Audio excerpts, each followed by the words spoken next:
Morning. I'm KC. This is Keystone Curiosity, where we talk about all things unique to the state of Pennsylvania. Today I'm here with my friend Bill, and we're going to be talking about the Horseshoe Curve.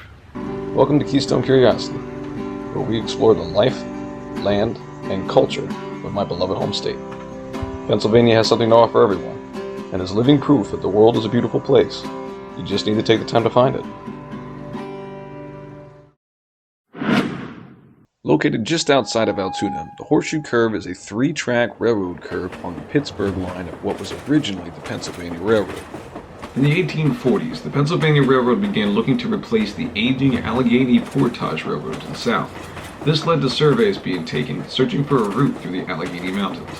After some debate, the Pennsylvania Railroad's chief engineer, John Edgar Thompson, chose a low flat route along the Juniata River, accepting the steeper grade that would come with the terrain west of Altoona. Work began in 1850 with the building of an earth-filled dam over the Kittening Run Ravine. Due to difficulties with the mountainous landscape, no heavy equipment could be used. This meant that the construction had to be done the old-fashioned way, with picks, shovels, and an enormous amount of elbow grease. With construction completed, Horseshoe Curve was opened on February 15th of 1854. The curve quickly became an engineering icon for the Pennsylvania Railroad, where they began depicting it on everything from promotional materials to stock certificates. The fame that it had gained eventually led to the leveling of the remaining part of the mountain on the inside of the curve. This made way for an observation area in 1879. This was the first such area to ever be constructed for viewing trains. As the years rolled by, the traffic on the curve would increase. This created the demand for a third track in 1898, and 2 years later, a fourth track was added in 1900. The traffic on the curve would continue to grow well into the 20th century and became a vital point of the U.S. infrastructure during World War II, as it transported troops, supplies, and war material for the Allies. Its importance had grown so much that it had attracted the attention of Nazi Germany. In 1942, 4 men landed on Long Island in a submarine. Their intention was sabotage. They had been tasked by the Nazi High Command with disrupting the U.S.'s ability to wage war. They focused on industrial and logistical targets, one of which was the Horseshoe Curve. Fortunately, one of those men would end up defecting, turning in the others, and thus spoiling the plans the Nazis had for Horseshoe Curve. The traffic of the curve would reach its peak in the 1940s during the war, with over 50 passenger trains and hundreds of freight and military trains passing through daily. After the war, demand for train travel dropped, as highways and air travel became more popular.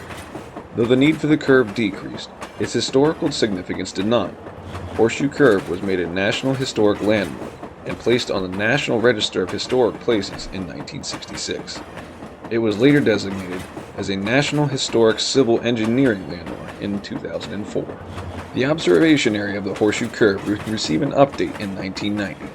The Pennsylvania Department of Transportation and the National Park Service funded the $5.8 million renovation that saw the addition of a visitor center in 1992. It also includes a funicular cable car that would allow wheelchair access to the observation area next to the track. Today, the curve and its visitor center are maintained and operated by the Railroader Memorial Museum in Altoona.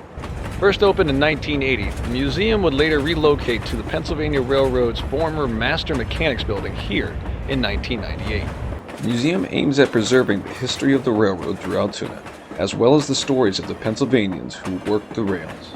Hundreds of artifacts, interactive displays, and immersive environments show the history of the railroad and the life of those involved with it. This includes the Harry Bennett Roundhouse, which features a 105-foot turntable and an indoor and outdoor storage area of the train cars on display. The inside also serves as a place for restoration and maintenance on the museum's growing collection of rolling stock. As of today, the museum offers visitors a chance to see over 12 different train cars on its grounds. Horseshoe Curve and the railroads of Altoona are situated about halfway between Pittsburgh and Harrisburg, roughly about 2-hour drive from either. This makes them an ideal location to come for anybody with a fascination for the rails. That's going to wrap it up for today's episode. Thank you guys so much for watching. As per the usual, if you have any suggestions on where you'd like to see me go next, feel free to leave them in the comments below. In the meantime, hit that like and subscribe so that you can receive notifications about anything else near Altoona railroads or all across the state of Pennsylvania itself. But in the meantime, you all have a good one.